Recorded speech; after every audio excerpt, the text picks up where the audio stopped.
एक गांव में एक दादी रहती थी जिसका कोई नहीं था।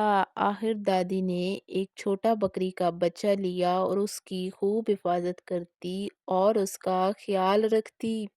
बकरी का बच्चा बड़ा हो गया तो दादी उस बकरी के बच्चे को अपने साथ खेतों में ले जाती, जहाँ बकरी का बच्चा घास खाता और दादी उसके साथ साथ रहती। एक दिन दादी के दिल में ख्याल आया, बकरी का बच्चा घास खा रहा था। दादी उसके पास बैठी और सोचने लगी, जितनी मोहब्बत मैं इससे करती हूँ, क्या ये भी इतनी मोहब्बत मुझसे करता होगा।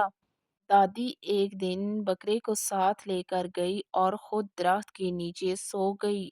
और जब दादी ने देखा, उसकी आंखें खुली तो बकरे को पास पाया और बहुत ज्यादा खुश हुई, क्योंकि उसे यकीन हो गया था, दादी को यकीन हो गया था कि बकरी का बच्चा भी मुझसे बहुत ज्यादा मोहब्बत करता है।